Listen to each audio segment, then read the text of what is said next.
Hi everybody, welcome back to another Thursday Tips and Tricks. Have you guys ever wondered what happens to all those bits and pieces that show up in the videos when I'm demonstrating different things? Well, occasionally they actually get turned into blocks, and occasionally the blocks actually get turned into a quilt. And if you've been following along, you know that the last couple of weeks we've been talking about flying geese. So I had a bunch of flying geese units in various stages, and I decided I'm just going to go ahead and finish those up, make some sawtooth blocks, go ahead and turn the sawtooth blocks into a quilt. And as I was working through that process this weekend, I realized, this is a good time to give you a lesson on setting blocks on point, which tends to scare some people, but a little bit of knowledge is power, and you're going to be able to not be afraid of setting things on point. So before I get started on setting on point, let me talk about these blocks for just a second. All those flying geese units that I was making for the last couple of sessions were 2" by 4" flying geese units.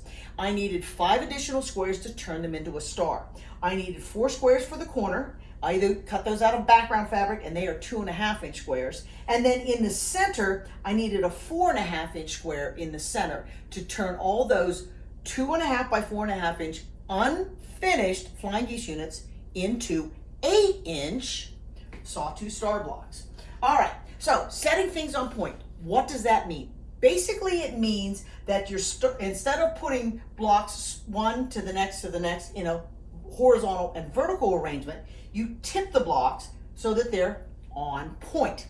And in order to be able to set things on point, there's some decisions that you have to make, and you also have to determine how to cut the setting triangles, the corner setting triangles and the side setting triangles, so that you can square off the edges of your quilt and your quilted project.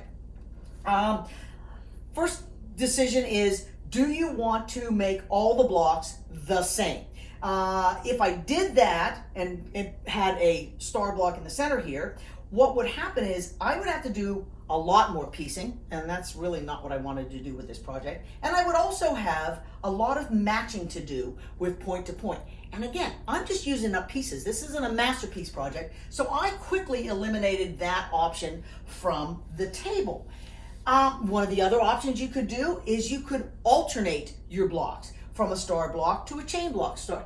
But again, piecing the chain, even though it's simple, was more work than I wanted to get into for a project to just use up some extra blocks. So I eliminated that, and I decided that for my on-point setting, I was going to put a plain square in the middle. Now, the first squares I auditioned in there were some of the background squares, the light squares.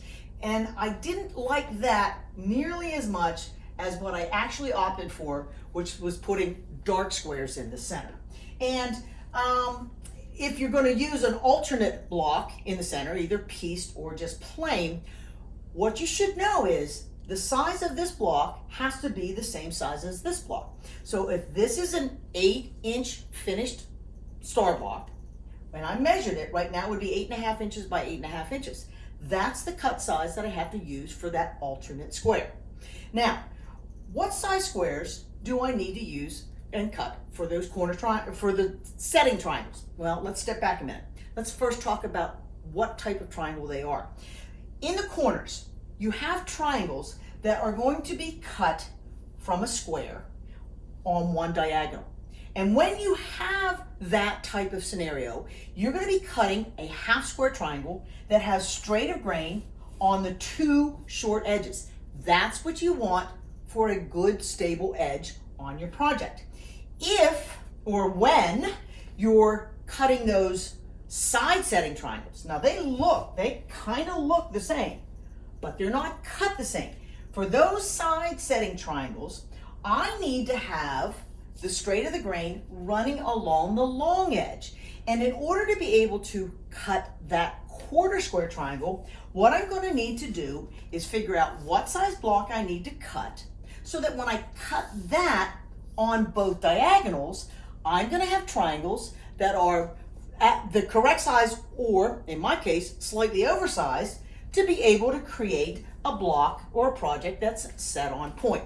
Now, all of those square sizes for the corners and for the side setting triangles are based on the diagonal measurement of the blocks. So if this is 8 inches, The measurement that I need to know for determining what size squares I need to cut is the diagonal measurement. Two ways you can get that.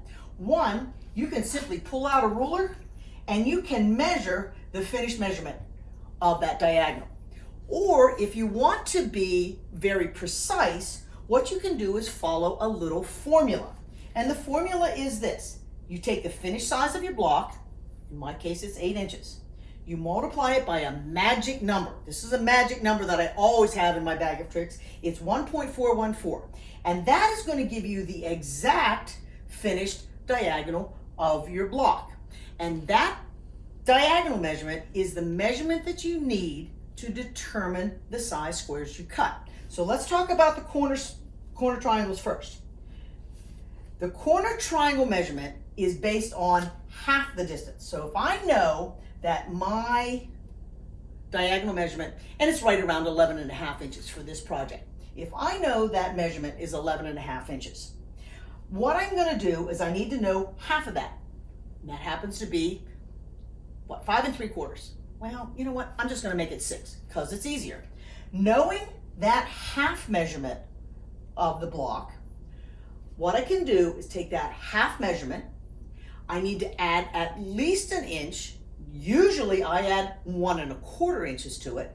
And that's going to give you the size square you need to cut so that when you cut it in half on the diagonal, you're going to have a triangle that's slightly bigger than it needs to be.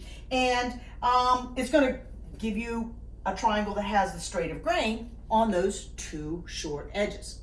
Now that's how you cut the corner triangles. For the side setting triangles, to figure out what size square you need to cut, you need to take that full finished diagonal measurement, which again, in my case, is about 11.5 inches. I need to add at least 1 1/4 inches. Generally, I go up even more and go up to 1.5. So if I have 11.5 inches here and I add 1.5, that's going to give me the size square to cut so that when I cut on both diagonals, I'm going to end up with 4 triangles that have the straight of grain on the correct edge and that are going to be big enough to fill the space that I need in the project. Now, if I am working with scraps, oftentimes I may not have a 13-inch piece of fabric to be able to cut a 13-inch square. This is my trick for cutting those side setting triangles from odd size scraps. I made a 13-inch square fabric out of freezer paper and then I cut it on both diagonals. That created these freezer paper templates. Now if you've never worked with a freezer paper template, you can take the shiny side of freezer paper and temporarily adhere it to your fabric. So I can take a fabric scrap that there's no way I could get a 13-inch square out of this, but by using those paper templates slightly ironed on there, I can cut those shapes out of there and end up with just 1 or maybe 2 side setting triangles in my project. So that kind of covers the math of the equation. And if you're thinking you might want to follow along with this, and you've been making some flying geese, go ahead and turn those flying geese into star blocks. Next week, I'm going to continue this on point setting and share with you some hints and tips for constructing a project that's going to be on point. Now mine's going to actually be a little bigger than this. I'm going to be doing a project that's going to have 3 blocks by 4 blocks, but I'll share with you some of those tips for putting things on point. You're going to look like a master quilter when you're all done with this and realize that there are benefits to setting things on point. So you take care, make some blocks if you want to, or just tune in next week and we'll share those tips with you. Take care, everybody. See you then.